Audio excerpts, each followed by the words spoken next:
Welcome back to another episode of The Pursuit of Creativity. I'm your host, Ikey Ajavon, and today I'm excited to share a conversation I had with one of my old classmates, Emmanuel Afambu. We got our creative advertising masters together at Manchester Metropolitan University. That's a mouthful. And he is such a creative thinker. I knew I had to get him on the podcast. So his journey spans performance art to advertising, of course, and so much more.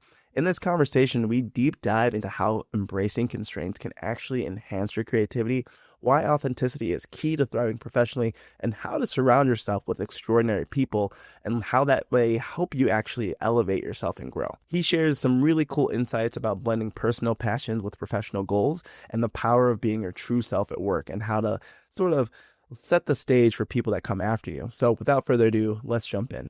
Manny, welcome to the show.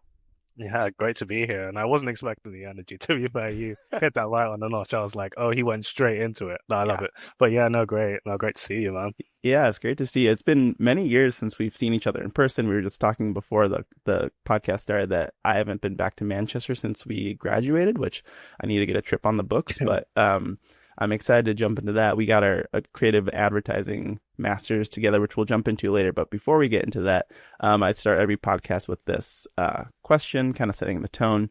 What does creativity mean to you?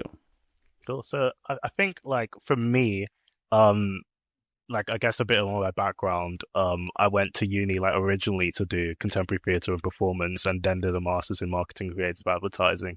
So I feel like I've always had creativity in the back of my mind and it's always been about specifically thinking outside of the box. So I did go to try and be an actor.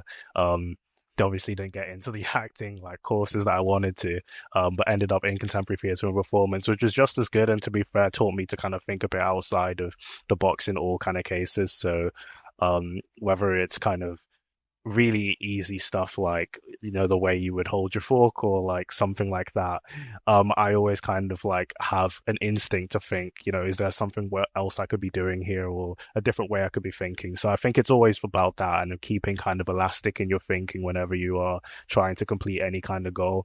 And I think because I've just had so many, I guess, like opportunities to have to think outside of my role or think outside of the box to kind of complete something. It's kind of like always in my brain now.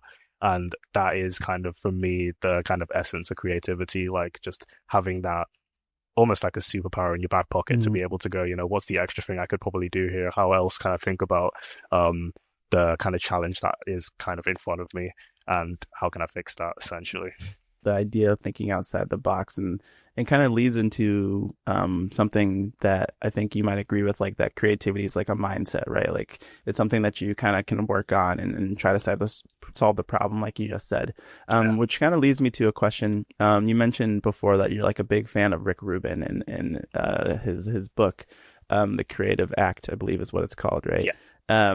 So can you just talk about creativity as a mindset for a little bit, kind of expanding on your idea of what it means to you? Because I do think that, even through the lens of how Rick Rubin describes it, is such an interesting part of this Yeah. whole creative world we live in. So I'd love to hear your Yeah. thoughts on that. No, 100%. So like it is like something that I think you kind of have to take into your everyday life. And I think specifically with Rick Rubin, he talks about a lot of kind of creating music and the way that he's like worked with musicians and the way he's had to get people like around their kind of like mental block. So in those kind of instances, it is about like creating something and actually having to produce a song in a set amount of time or put an album together in a set amount of time. And I think that the way he does that is really taking that person out of that specific act of actually doing that. So making them think about what time they usually maybe write music or what they usually think about going into the music or the way it's composed or even the way they kind of show that creativity or show that piece of art to somebody else. What are they expecting them to say back? How are they expecting to kind of gather that information?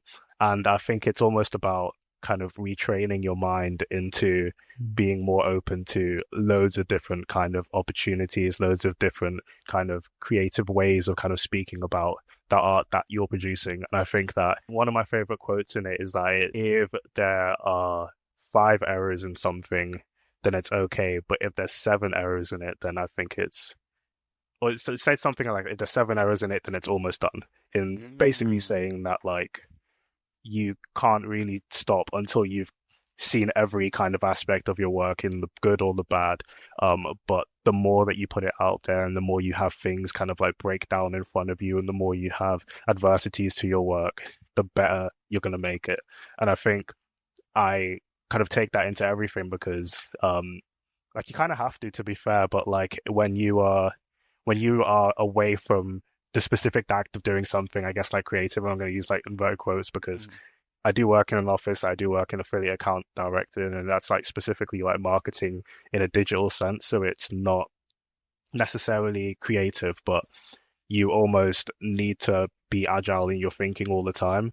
And I think when you take some of those into the way that you like talk to clients and the way that you produce your work and the way you put your campaigns together, it helps you understand issues and find kind of errors and almost troubleshoot yourself in a better way, as opposed to maybe some way that you may have read in a book or something like that, or even like learn in a classroom. I think it just helps when you're talking to like your client that they know that you're thinking in an extra way as opposed to maybe just something that can be taught to somebody, if that makes sense. Yeah, no, that I think that makes a lot of sense, and I love what you're touching on there. Like, and I would push. You're like, I work in an office to do this, maybe not creative. I'm like, it's all creative. It's all creative, every aspect of it. But I like what you're saying about having to basically tap into something that is not necessarily by the book. Being Yeah, able to pivot and be, to use another metaphor, like light on your feet when you are working with a client is an act of creativity. Because you're right, there are likely people who are like, well, this is what we're supposed to do, so yeah, that's all we get. But yeah. you're saying like, no, it's okay, and you have to tap into some things when you need to make some adjustments, which I think is fantastic and really cool. Yeah. And there are like intricacies to it like all the time. But like I guess like I always kind of think that like going back to my degree, like there were times when we had to kind of create a performance out of basically like nothing. So you kind of just have this blank space of kind of like a stage and the audience, and you're like, what can I do there?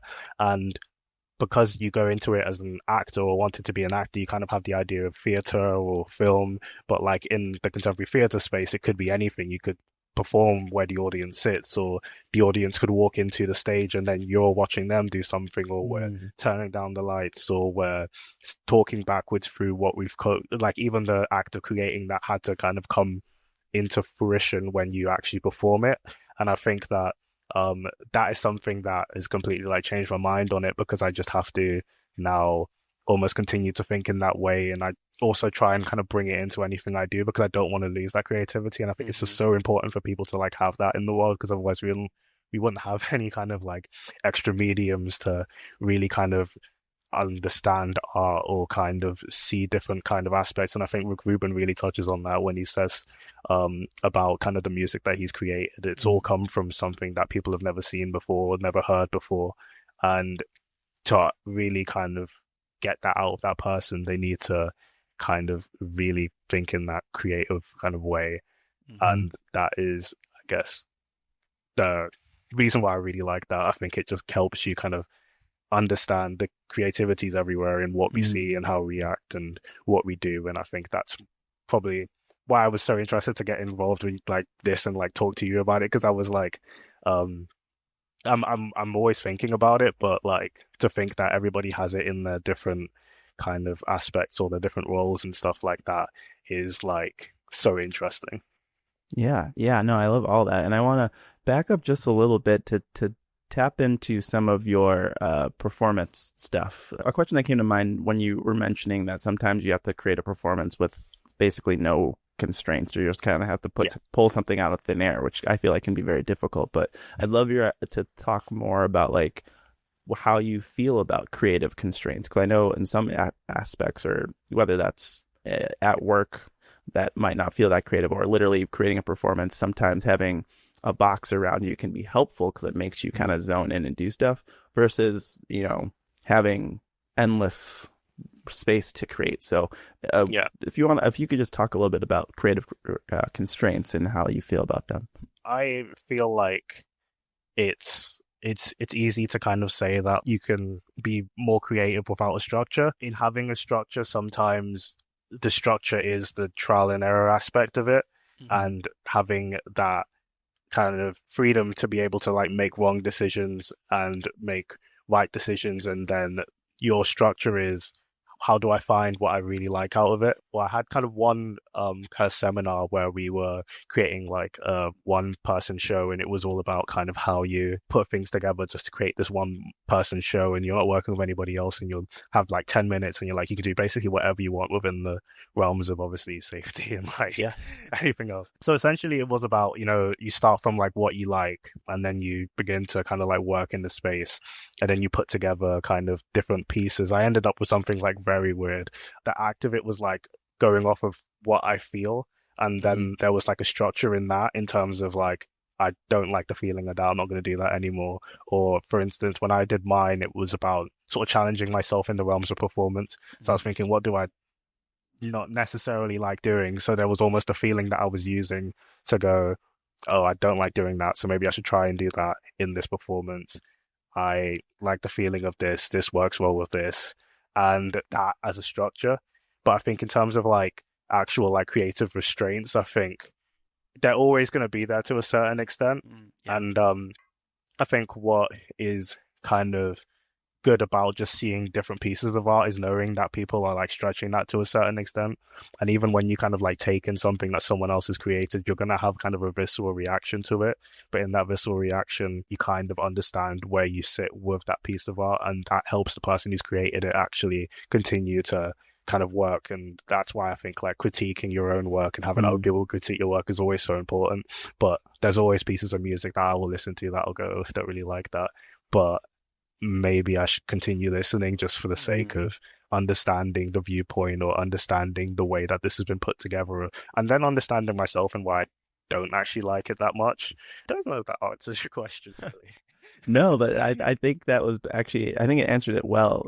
Let me see if I heard you correctly. You're saying like if there aren't creative restraints per se, there's always some.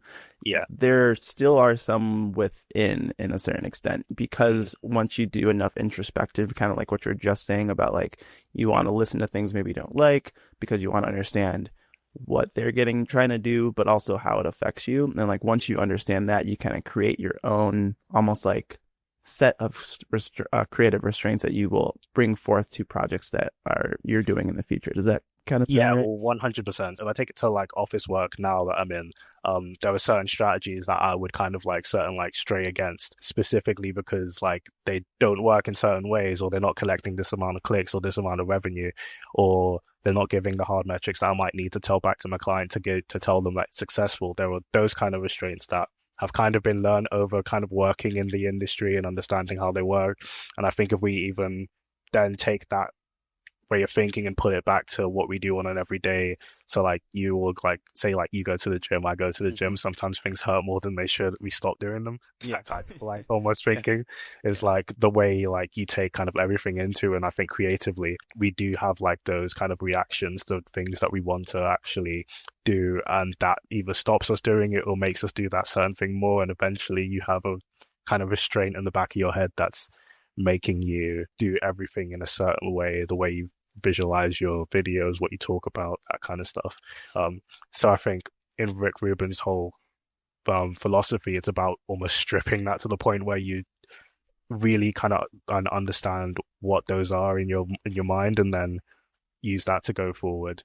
Because people go into blocks all the time, and I think it is Mhm. just about understanding who you are and what you actually want to speak about and what you actually feel when you do your work. Totally. And I feel like I like was listening to what you were saying, and I was like, oh, I've heard Rick Rubin talk about this, and he describes it as like finding your taste. And he Yeah, talks about his taste so much. And I feel like that's kind of what we're getting at, where you have to do the work, and it's not easy work, to refine the things that you really like so that you continue to, and your taste can evolve, of course, but like you continue to work on those things. So as you put stuff out, people can see, if you will, your constraints because you found what you like and enjoy, and hopefully people connect with that. But ideally, yeah, it's supposed to be for you in a yeah. sense. No, yeah, 100%. Like exactly that. Like to a T, really. Yeah. I want to talk about the jump from performance art to what we studied in our masters. So like what can you walk me through that process and kind of how you made those decisions? Because well, Yeah. I thought our masters was pretty cool, pretty great, but like it's pretty different realms there. For me, like it was about trying to get to a level of kind of stability, whether that be like work or financially. Mm-hmm. Um, because I got to the point where like I was at contemporary theater, which is, really working at your craft. And I have like nothing against anybody who's like still in that space and still working that. To be fair, I kind of like, I'm jealous to a certain extent that like you can do that. But like for me, it was like, how do I get to a point where I can kind of sustain myself and like Mm-hmm.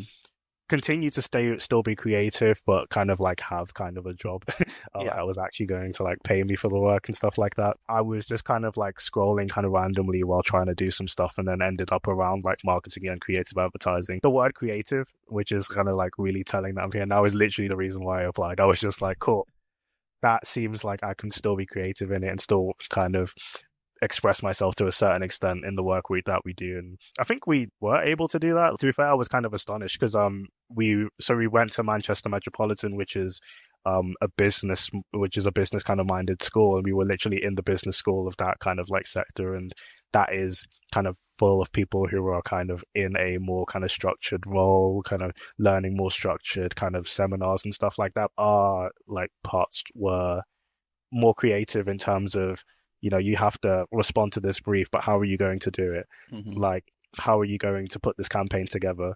And I think then it was almost like, okay, I can like draw on feelings that I've had in terms of like that creative process. How am I going to do that? How am I going to put different parts together? And we then watch loads of advertisements, for instance, all the Christmas ads that like they Mm-hmm. do every year over here. And it's like, okay, yeah, what did they Was say it about John this? Lewis? Is that right? Yeah, John Yeah. Lewis. Yeah, that's it. Yeah. They're still going on. They're still great, actually. I But love yeah, that. really breaking those down, I think. And I think a lot of kind of my theatre work had helped me do that because I can obviously then match it to something I've seen in the theatre performance specifically. So if it's a type of tone or if it's the way they're talking about something or the kind of overall arching story of the campaign, that's something that I think really helped me when it came to actually like working in the space. But specifically on that course, I think just responding to the brief in a different way, I think was really cool. So yeah, to answer the question, literally job stability financially and the word creative just took me straight into that role. Yeah, no, I hear you. The idea of having these amazing, cool jobs, but at the same time, you're like, well, life's life, and I gotta like Yeah, make sure I can pay for it and like yeah, have a future. So, I had a very similar thing. Like when I was looking for universities to do my master's, and I was like, creative advertising. That sounds pretty good, you know. yeah, And I do think that it lived up to the name. You know, our professor was fantastic, and we got to do mhm, a lot of fun creative projects, including like our last big presentation. Was it about yarn? Is that right? Or am I mixing yeah. up that with another organization? We Okay, had a lot of maybe. projects. Yeah, I can't yeah. remember. I'll look it up. We were in separate teams for him as well. Yeah, that might have been it too. I'll put it on the screen. I can't remember what we did or what I did, but yeah, we had a good time. It was good stuff. So, but one thing I wanted to ask about, like my current job is not in advertising. The job I had right after uni was not in advertising, but you are working in a marketing organization now. So, do you feel like that marketing and creative advertising masters set you up well to get into your current job, or do you think it just was more of like a course that kind of helped you think differently, which then obviously ultimately helped you where you got to? Yeah. Yeah, I think like with the course, it was all about kind of like opening doors, and like I would always kind of be the kind of person who was gonna try and just get my foot in. So like Mm-hmm. if now I've got on my CV it says something about marketing, I can get my foot in somewhere else and then push that until like I'm adding more words to what I can put on my CV Mm-hmm. basically. So when it came to like where I'm at now, so I'm an affiliate account director at a big media digital agency in Manchester, and I started as an affiliate assistant in another digital agency, like straight out of kind of like that master's. And it was basically due to kind of a quick chat that I had with somebody on one of our days where we would go to one of the businesses. Mm-hmm. Um, so I think what kind of like has set me into it was basically the fact that I had a kind of relationship or connection now with the marketing industry Mhm. because of the role that I've had. And then I could kind of talk because we didn't really necessarily speak specifically about anything to do with like digital marketing to the space Mhm. that I'm in now.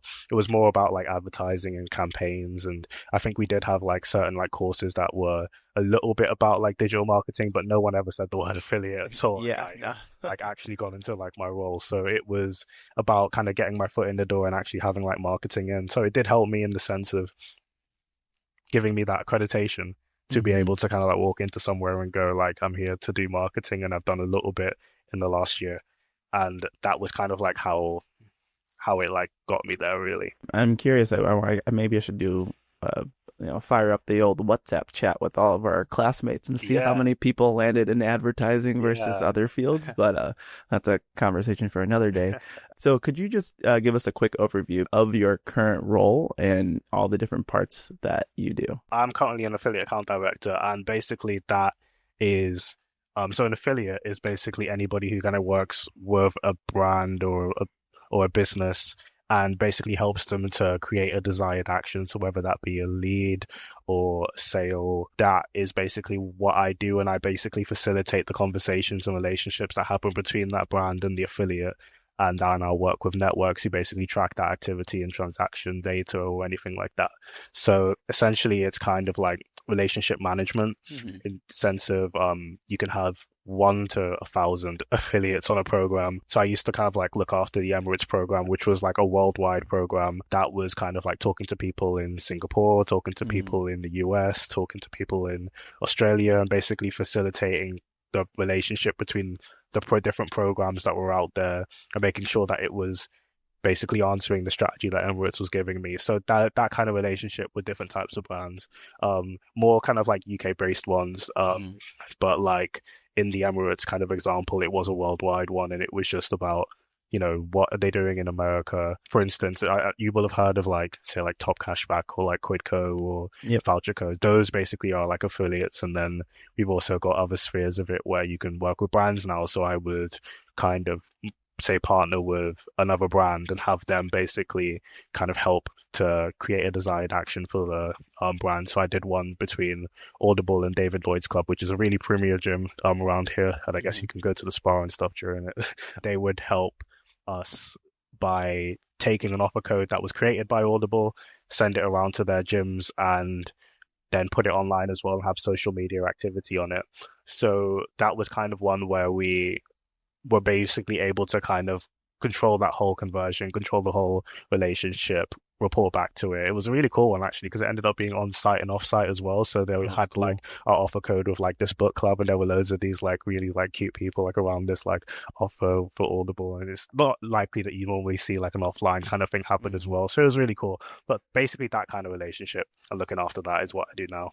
Just thinking future forward. So you've been in this role for a little bit now. Is this something you are like excited to grow into, or do you have like crazy aspirations for being like, I don't know, a creative director or going back into performance, or like where do you see yourself in the future? I was actually like a similar question I was going to ask you. So I guess you can answer like right after me. So I guess for me, like I've always kind of tried to stay adaptable to like the surroundings I'm in. So I would have done that with like not getting into acting, getting into contemporary theatre, or to try to do it when I got into my marketing creative advertising, and then when I got into the industry I'm in now.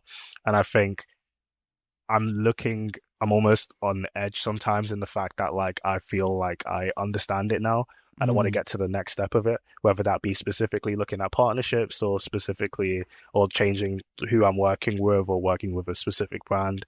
I'm always kind of on edge on looking for the next part of it. So I think I would want to kind of either expand my reach in a creative way towards kind of like partnerships as a whole, or even kind of like working specifically with a brand. I think I'm in those kind of spheres about it.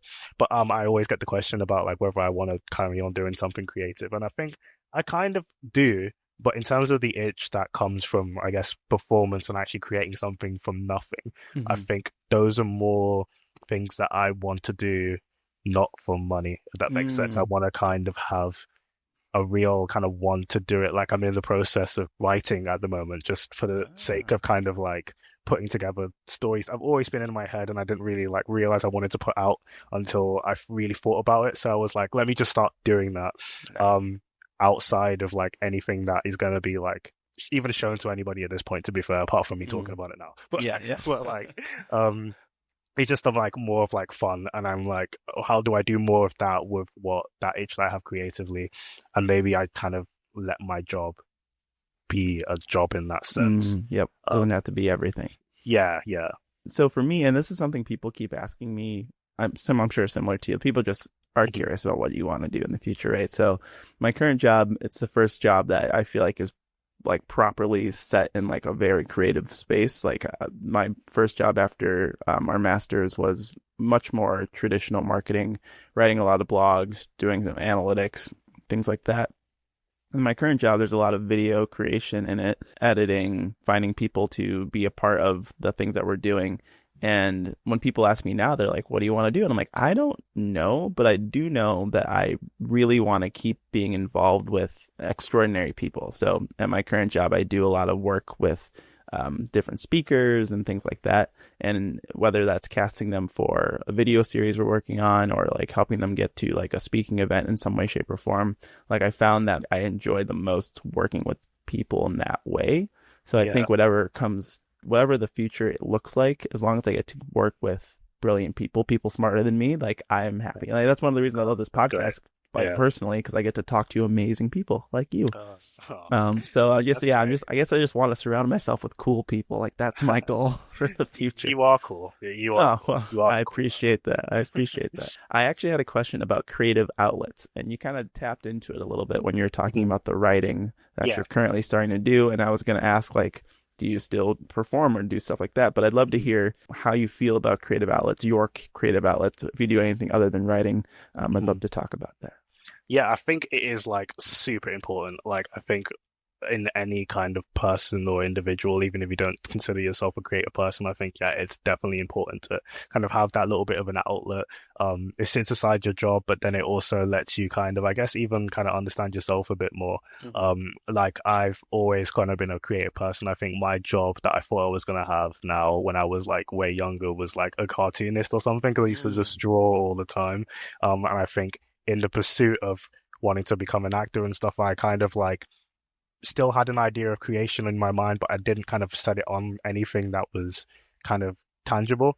And I guess like the stories that I would always sort of like think about, that I'm starting to write now are things that have always been in my head. So like in terms of like creative outlets, it's always something like that. Like I see you've got a guitar behind you. I also like bought a guitar when I was like 17 or 18 and then played it for about 2 years and then stopped. And I'm like, why did I do that?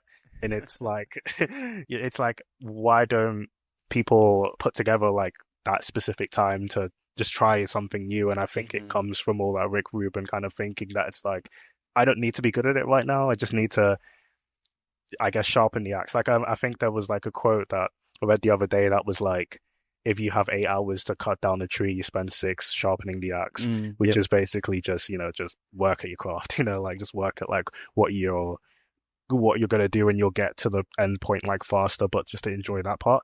And I think that's kind of what I'm trying to do with like being creative. But I think I've got like loads of friends who are in the sphere who make music, who are still performing, who will do spoken word poetry. Like one of my groomsmen actually did a beautiful piece about my wedding that he basically based off of like things that me and my wife had like given him. I remember he was like writing, I think, up until like the day before like the wedding, and he asked me if I wanted to kind of like listen to it just to check if it was good or anything. I was like, Yeah. no, you're all right. Like, Yeah. we'll find out on the day. Not realizing he was really nervous about it, but when he said it and everybody was like shocked in the room, I was like, oh my gosh, this is like a beautiful beat. It did make me cry, and I was like, well, Yeah. where has this come from and stuff like that. He's obviously like a spoken word poet himself, but that kind of stuff I always kind of want to push, just because I'm Mm-hmm. like, like do your thing, like go out there and like create this so that we can enjoy it, like, and Yeah. whether it's like not liking it or liking it or kind of producing it. I think we can't live in a world where we're all just working 9 to 5 and doing nothing else. That doesn't help. 100%. Yeah, it doesn't help at all. And I had someone else on the podcast this season where he's like a workplace expert, and he was talking about how, if you don't schedule time for these things, work will fill your Yeah. calendar like a gas in a room. Like it just fills up all the space. And I think you touched on a really important part about like making specific time to do the things you do. Like for to your point of like the guitar, like I've had this since like seventh grade, same one. I Yeah. played a lot when I was a kid, and then I like didn't touch it for 10 years. And like recently a buddy of mine and I are like getting together, like, let's make a band. I was like, yeah, Yeah. let's make a band. And we don't practice as much as we should, but even just the idea of being like, we're gonna get this thing on the calendar, Hmm. we're gonna make it a priority, it's gonna be fun, we're Yeah. really bad but it's fun, and that's okay. So Yeah. I totally agree, like more people, and it's not easy of course, but like more Yeah. people need to like make the time to do the thing that is just interesting to you with no Yeah. other gain or like importance to it. Yeah, it's like the childlike thinking, to be fair with it all. Like, Hmm. if you put a child in a room, they're going to go towards like something that's colorful or something that they want to play with. Like, we've kind of lost that while we got older. Like, they didn't go and grab a book and start reading about marketing and go, going to need this in a few years. I think that's kind of something that we definitely do need to bring more time into. And I think that that's kind of something that has taken me a while to just get comfortable with, I guess, in the pursuit of wanting to be stable. I feel like I am stable now, but like, Hmm. it's like, how do we, like, what if I wasn't stable? Like, why don't I try and consider things that I actually find fun in my like day to day instead of, work? And I think that like with the gas in the room being like that work, it's so true. Like, we only get paid for the hours that we're in work, so Hmm. having that consume the rest of your life is just always going to be um, a toxic thing. Even if it's just your mindset, like even just thinking about work, like that's Yeah. not like doing something that is completely, in this podcast, I've talked a lot about getting into the flow or like being in a space where you like can't think about anything else. And I feel like that's so important just for your mind, whatever it is, to like not have the ruminating thoughts of work or like your problems coming Yeah. in or whatever. Just like Yeah. focusing in. Another plug for anyone that wants to make a podcast. This is so great because like no phones, no notifications, Yeah. just talking for like an hour or so, and it's great. So I 100% agree. It's a thing that I hope more people kind of embrace. And I also am curious, like, do you find that like the older you've gotten, the more you think about these sorts of things? Like, I know for myself, I'm kind of like, oh, I need to, especially again, like in the, the privilege of being stable and happy and everything's kind of Mhm. chill. So like I have more Yeah. time to think about these things. But I think the Yeah. older I've gotten, I'm kind of like, I need to invest in these hobbies or, sports or whatever it is. Yeah, yeah, 100%. I do think, and I think that like it may be a thing of like getting older. Like I think I'll turn 30 this year, and it's like after the wedding, it felt like I'd like closed a chapter of my life Mm. where I was like aging or like developing as the person. I'm like, okay, who do I want to be going forward now? And I think that that act of kind of like wedding planning and the amount of saving you have, it puts you in a point where you're like stuck. And once you get to the other end, you're like, what do I do with my time?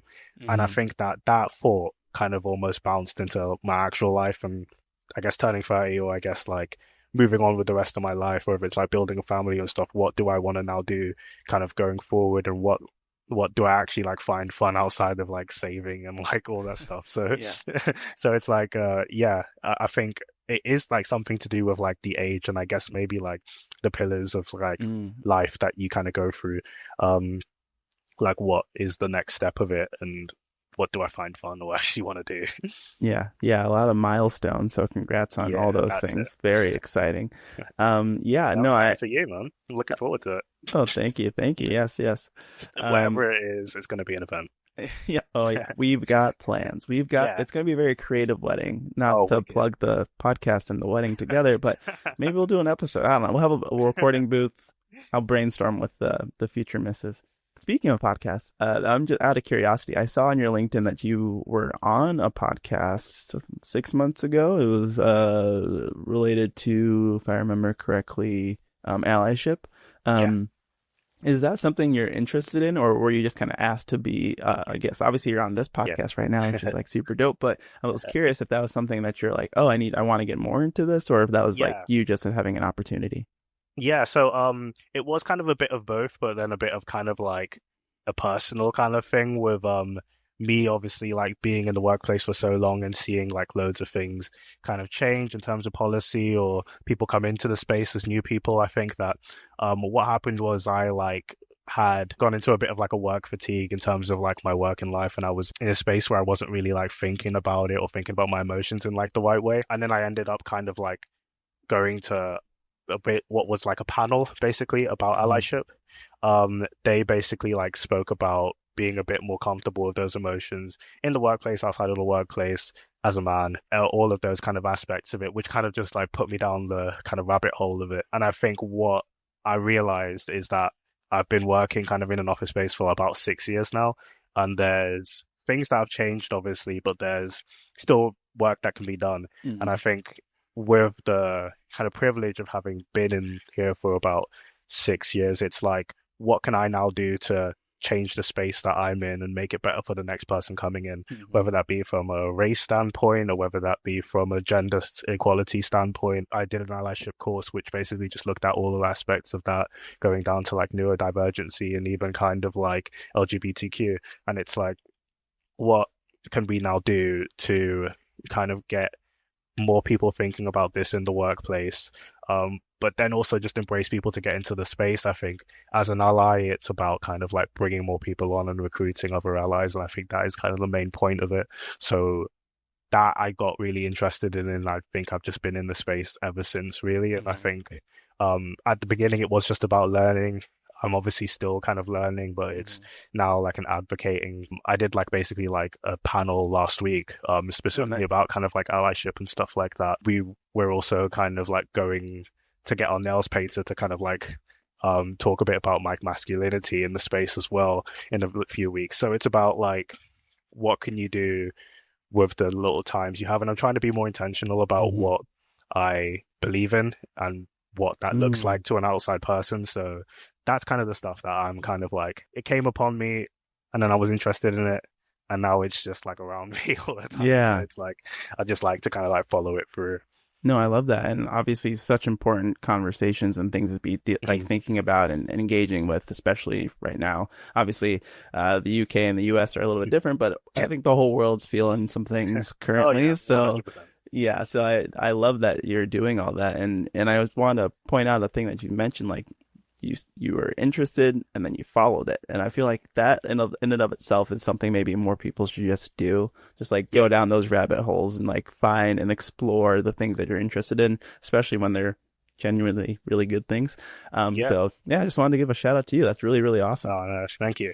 Yeah, I think like with everything, like I used to be really shy, and the only way I got out of that was forcing myself into the positions that made me uncomfortable. So Hmm. now I think I almost feel off a visceral reaction to be like, I'm gonna try and do the app because I'm worried about doing it, and Hmm. then I just continue. So I would just emphasize that, yeah, like you said, like you're interested, follow that. Yeah, yeah, there's a reason you are. So like lean in. So Yeah. I love that. Before we end, I did want to ask a question about authenticity really quickly. How to like kind of bring your full self to work. And I Mhm. feel like that in and of itself can be really hard. I know I struggle with it at time or and have in the past. I'm sure many people listening have Yeah. as well. So I'd love to hear your take on the real you versus work you, authenticity, bringing your whole self, just kind of that whole Yeah. realm. Yeah, 100%. I feel like when you first kind of like join work, you expect, well, in my head, I think coming from a performative background, you almost feel like, okay, I have to act a certain way. And when I started in 2019, it was always office, so it was like cool, like this is the person you bring to work, and then Hmm. you have a separate person that you're outside of work. Somebody told me like just before I left my first kind of like role in the office, like the biggest bit of advice is to be yourself with clients. Hmm. I didn't really realize how that worked until I started working on Emirates, who obviously work. I spoke to the Dubai team a lot, and like it's a completely different kind of like world there. So it's like, how do you show up professionally to them? And I thought about that a lot. But then I was also like, there's a part of me that's like, I'm not showing because I don't feel like it's helpful. When realistically, like all they want to do is like have good work done for them, have the campaigns they want drawn for them. And the way you show up to that is just yourself. Hmm. And I think that that is one thing that I've gone, okay, I need to start doing that. But then it kind of goes back to like the allyship work I'm doing. Like, how do you be kind of authentic in your everyday? So for me, I used to like not say a lot of the things I would say outside of work, but now I'm like within the realms of like obviously like not being like still being PC. There was slang that I would always use, like I would always say like wicked or I would always say sick. I'm kind of not now going to be in a space where I'm not going to use those words because I feel like that person doesn't want to see me in that light. They know who I am and they know what I am and the person I am. And I think it's taken me a while to get to this point. But then in the world that I want to leave when I leave this workplace, which I eventually will retire, I want to get to a point where somebody else comes in and they feel like they can be comfortable here. And I've noticed that there are people who are just joining the company who are not as comfortable as I am and haven't Mm, obviously like been through kind of work as much as I am. So I think it's now kind of my duty to bring my full self into this space and kind of be able to show people that you can actually be yourself around here. I moved up from London like ages ago, so even coming up to the north was kind of a movement for me. And it was like, who am I now that I'm up in mm, the north? Like, am I still the kid from London? Actually, I just needed to kind of start to build my own self up. And I think that comes from just not kind of wavering on your own personal morals, your own way of speaking, your own way of talking. And that's what I bring to the work that I do in kind of like my client work. Like it's about the work specifically, but I'm going to talk about it the way mm. I am because this is my brand and like the workplace brand isn't something that they're paying you to do. They're Yeah. paying you to do the work. And that's kind of like the way I normally see it. I really like what you're saying about almost like a duty to like be yourself so others can see that it is okay for them to be themselves too. And Yeah. I imagine the amount of mental load that's like released when you don't have to kind of Oh put on a yeah. front. It just will Yeah. help in every aspect of them personally, but like in the work that they do, the ways that they're creative, all the things become easier when you don't have to like put on a show. So Yeah. I really like what you're saying there. There's like such a big piece of like personal PR with like people who are like working, and I think that sometimes you almost like negate that because you're like, I'm only here to do like the 9 to 5. Mm-hmm. And I think like LinkedIn obviously has pros and its cons, but it also does bring you an outlet to create a personal profile for yourself Mm-hmm. that's tied to work. So on that personal profile, I think it's important that you're bringing yourself to it as opposed to just something you want people to hire. Like they are going to want to know you when they go into the interview and ask you for your hobbies. So that's the kind of thing that I think is just important to make sure that you're bringing into your everyday life. I think as an affiliate, I do end up talking more than like anyone when it comes to the office space, and I have to talk to publishers and clients more than like anybody really on my floor. But like that means that I need to bring a sense of myself to that call or a sense of myself to this client meeting so that they know who I am and they understand the personal brand that they're buying into when they're buying with the agency. I would expect it to sort of be like a similar thing with you, I guess, with being able to kind of like partner with like the people you do and then bring the faces you do to like the stages. And I think you now curate a lot of that kind of talks and stuff like that. So you would kind of like have a personal agenda or personal brand that you would need to uphold when you do that. Definitely. Yeah. And that's something I thought about when I only started doing some of the curating last year. Mhm. And one thing I started was like, oh, I like asked my colleagues, like, so where do you find people? Like, where do you look for these people? And they're like, Yeah. it doesn't matter how I look for people. How do you look for people? And I was like, oh, whoa, okay, you're right. Like, where would I find people to your point? Like, I don't need to try to, I mean, like, the default was like, oh, I should probably try to figure out how to do this like they do it. And they're like, no, actually, we want you to do it because we know that you are different than we are, right? Like Yeah. you need to embrace the bits and the parts and the places the spaces you occupy to find other people that don't fit into our mold. And that's kind of the beauty of it. Kind of like what you're saying. Like if you're talking to people all day for your calls, you need to be you because it'd be Yeah. exhausting not to. And I need to, right?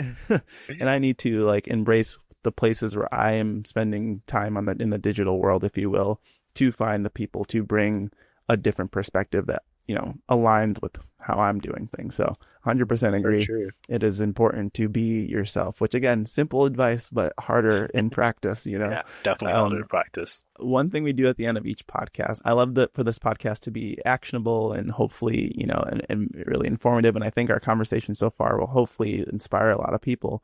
But if you had 3 pieces of advice, 3 tips, 3 musings, anything that you'd want the listeners to hear, what would they be? So I guess like, yeah, the first piece of advice I guess is something that I always tell myself, but it's like the water is always coldest if you kind of tiptoe into it.